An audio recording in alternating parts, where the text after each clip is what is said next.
Jo, moin Freunde, sonnigen und geschmeidigen Start ins Wochenende gewünscht.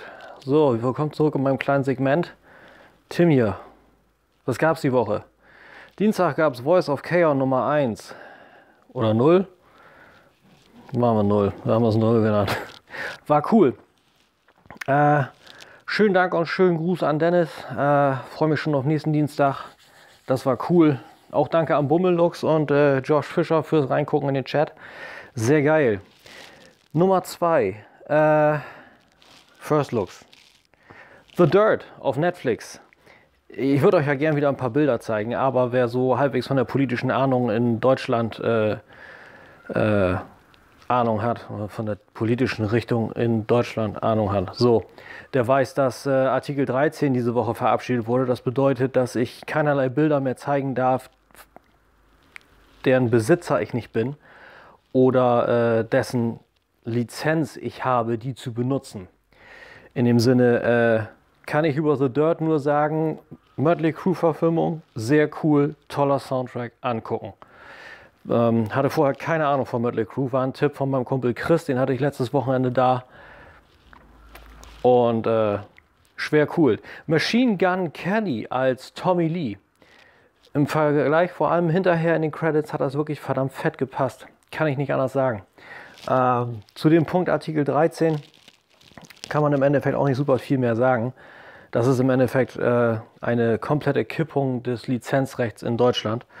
Wer sich dazu mehr informieren kann oder möchte, viel mehr, das Internet spuckt dazu einiges aus. Wir müssen mal gucken, wie das weiterläuft. Kann sein, dass das Europaparlament das Ganze kippt, weil die Länder jetzt im Endeffekt nochmal abstimmen müssen. Und Angela Merkel kann tatsächlich sagen, machen wir nicht.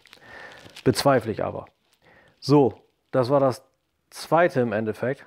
Artikel 13, was ich abfrühstücken wollte. Das dritte ist wieder mal eine kleine Korrektur. Da muss ich wie bei Dennis einmal hinterherkommen. Und zwar in meinem kleinen Prime Review habe ich vergessen, genauso wie in dem Review selber vorher, euch von dem guten Kerl endlich mal den Butterfly zu zeigen. Ich habe in meinem Original-Review nämlich nur gesagt, ihr müsst den Butterfly lösen. Und daher zeige ich euch das nochmal eben schnell hier. Von Haus aus hat der Transform Element OP Leader keinen Butterfly, keine Chance. Was man machen muss, ist hier hinten eine Klammer lösen. Dazu geht man entweder mit dem Fingernagel da rein und zieht.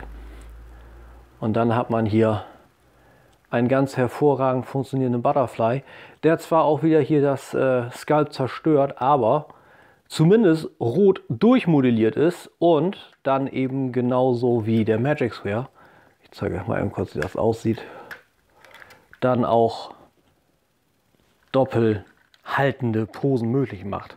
Ihr könnt das so einigermaßen wieder reinklippen, würde ich euch aber nicht empfehlen. Also wenn ihr es wieder zusammensetzen wollt, am besten das Ganze einmal schnell zusammendrücken. Das ist natürlich immer schnell gesagt. Also schnappt euch am besten, ich lasse das mal eben, wenn ihr das wieder zusammensetzt, nutzt ihr am besten mal eben ein kleines Tool. So, jetzt hat es geklappt. Damit drückt ihr das rein und dann habt ihr das wieder fest und dann ist der Arm auch wieder gerade dran. So funktioniert das dann definitiv am besten. Aber nur, dass ihr wisst, der Transform Element hat nicht so viele Shortcomings, wie man sagen würde, im Gegensatz zum Magic Square, wie man denkt. Dazu auch noch eine kurze Sache, die mir gerade einfällt. Ich hänge mich aus dem Fenster und sage, Magic Square Toys wird zum weißen Light of Freedom Repaint einen Magnus-Trailer machen. Wenn ich da was Neues habe, hört ihr es aber als erstes. Ich muss heute ein bisschen über das Ziel hinausschießen, der 5 Minuten. Deswegen schnell mal eben hinten dran. Artikel 13 und dass ich keine Bilder mehr einblenden darf, bedeutet natürlich auch für meine Royal Rumble News. Kann ich nicht viel dran drehen. Bei Third-Party-Firmen kann man das vielleicht einblenden. Die leben ja viel davon, aber ich glaube, mit offiziellen Figuren ist das eher schlecht. Und was für einen Sinn hat ein News-Segment, wenn man keine offiziellen Figuren anpreisen darf? Schade, aber ist so. Jetzt wünsche ich euch erstmal ein schönes Wochenende und ich würde sagen, Montag sehen wir uns zum neuen Review. Ich hoffe, dass ich noch ein Foto-Review fertig kriege. Und das seht ihr dann auf meinem Instagram und auf meinem YouTube, auf meinem Facebook und auf meinem YouTube am Montag dann in alter Frische zurück. In dem Sinne, lasst euch gut gehen und tschüss.